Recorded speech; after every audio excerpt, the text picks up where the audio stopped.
Can a high-fat keto diet drive your cholesterol through the roof without clogging your arteries? The authors of this paper say yes, if you have a specific metabolism they call lean mass hyperresponders. It's a massive claim with life-or-death implications. Starting our trust score from 0, let's see where this one lands. We start on page 1. There is no association between LDL-C and plaque burden. The abstract is strictly factual. They locked their plan in a public registry before starting, and there's no sign of them fishing for statistical significance to force a breakthrough. The reporting and transparency checks out entirely.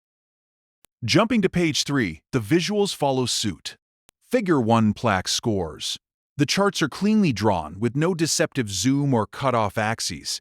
We ran a headcount check on their baseline math, and every number mathematically fits the stated sample size. Clean. Statistical integrity and visualization, exactly right. Next page. Let's look at who they actually studied. There were 80 subjects from the prospective parent keto study matched. This wasn't a trial where a computer generated fair assignments. They took people already on keto and tried to find matches for them in a completely separate database. Imagine drafting 2 sports teams, one from a local gym, the other from a retirement home, and then trying to pair them up by height. The group started out fundamentally mismatched. They did use an independent lab to read the heart scans, which is good, but the foundation was already lopsided. Independent measurement checks out, but the allocation methods do not. Right below that, the math gets worse. There were 20 subjects from the prospective keto study not matched. Because finding those pairs was so difficult, they simply threw out 20% of their keto participants. No math was done to prove the remaining group was large enough to mean anything. Sample size and attrition. There's nothing here. Let's go back to page 2 for a moment. The original keto study is designed to measure the progression. This is the pivot. They originally registered a 1-year study to see if plaque gets worse over time, but this paper is just a day 1 snapshot. Taking a photo at the starting line of a marathon doesn't tell you who finishes the race. The long-term progression data was skipped entirely. Which brings us back to page 1.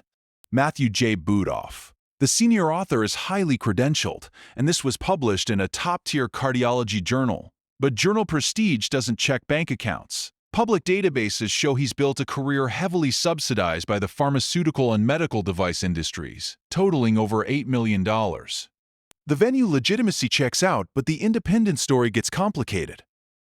And the direct funding for this specific trial is even more entangled. Citizen Science Foundation. It sounds like a neutral, independent charity. It isn't. The foundation was created by a co-author of this very paper, specifically to validate a dietary phenotype that he himself invented. True financial independence? There's nothing here. If you're finding this analysis valuable, consider subscribing so you don't miss our bite-sized breakdowns. Which explains what happened to that missing long-term data. Nick Norwitz, remember how this paper was just a day 1 snapshot? When the actual 1-year follow-up data was finally analyzed, critics noticed it actually showed accelerated plaque progression. Now, the authors are publicly attempting to retract their own follow-up paper to keep it out of the scientific record. A commitment to open science. There's nothing here. So where does that leave us? The baseline data might be real. On day 1, these groups had similar plaque, but the structure of this study was built to guarantee that exact snapshot. They threw out 20% of their patients to force a match, took money from a foundation they created themselves, and the moment the long-term progression data proved them wrong, they tried to erase it. 64 out of 100. The diet might be popular, but this science was designed to sell a phenotype, not test it.